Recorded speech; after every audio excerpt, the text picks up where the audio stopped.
Andy, welcome back to Lincolnshire, home territory. Is it nice to be back? Yeah, it's having left at 16 and come back now. It seems a long time, but with having family and friends so close, it's they're all in touching distance. So yeah, it's been nice, especially over the Christmas period. The timing's been perfect to be back in Lincolnshire, and I've thoroughly enjoyed it so far. What changed? Because obviously the club approached you in the summer. It wasn't right at that moment, but it is right now. I'd created the loan department at Southampton alongside Phil Wright, and I felt that there was still unfinished business. I didn't think it was up and running to how I felt. It wasn't right to leave Southampton with it not finished, in my opinion. It's something I wanted to see through, and again, 6 months down the line, it's doing fantastic. They're a fantastic football club, but it was the right opportunity for me to come and join Mark, and I'm grateful that he asked me to join him.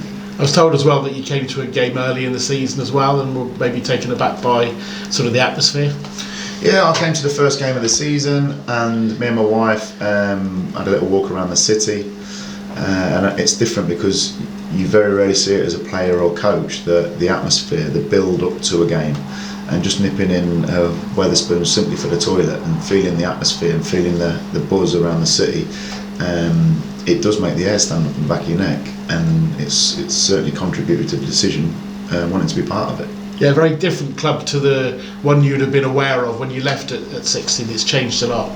Yeah, and that's credit to everyone that's been here before us, because Lincoln was always associated as being a non-league football club, but you know, the staff and the players of previous have done a fantastic job to put it in the position it's in, and it's for us to now continue that and take it on even further.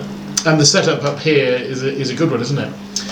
Training ground facility is fantastic. There'll be very few teams in our league who have this type of facility. There's some fantastic staff, fantastic people at the football club who could most definitely work higher. So we're appreciative of the staff and quality that we've got within the club, and that can only contribute to success going forward for the football club.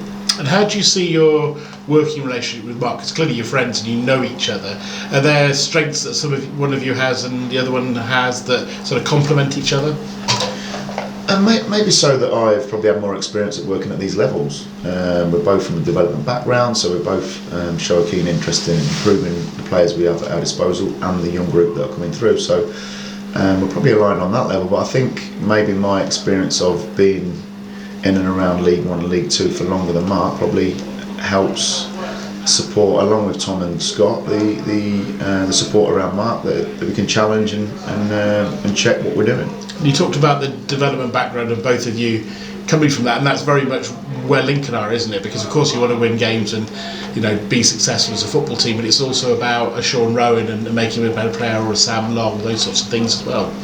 Most definitely, we're realistic in that we have to develop our own. We have to give opportunity to run if they're good enough, and it's something that we take a great pride in developing people as well as players, and it's something that we will do whatever football club we're at, but specifically at Lincoln.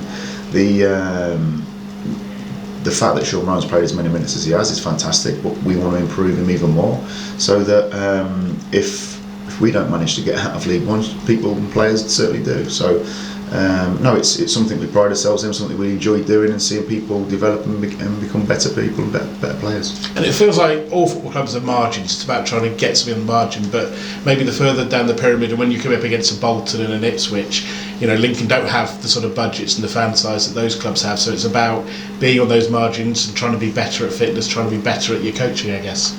Yeah, I think we've got to maximise what we've got and who we are, and I think something which is underestimated, which the fans I hope have seen over the last 2 games, is a collective unit that all pull in the same direction, fans included, and sometimes the underdog feel is a real positive one, because you can definitely achieve things which Lincoln have over the last few years, which people don't expect. And so against your Boltons and your Ipswich, who have incredible budgets, incredible talented players, we've held our own with 10 men. So which is a big positive and something that we can continue to strive to get closer to them as a team. And did you enjoy the theatre of those two games? For me, it felt like those sorts of games, you get them coming along not as much as we'd like, but they sort of stand out a bit on their own. I think they both felt like a cup game, because going down to 10 men and the adversity and some of the drama on the touchlines, etc., it creates a cup atmosphere. And I think, again, going down to 10 men and the fans being incredibly loud behind the boys galvanised them as a group and us as digging in and getting those results. And once you get those results, it only breeds confidence and a connection with the fans and the players as one.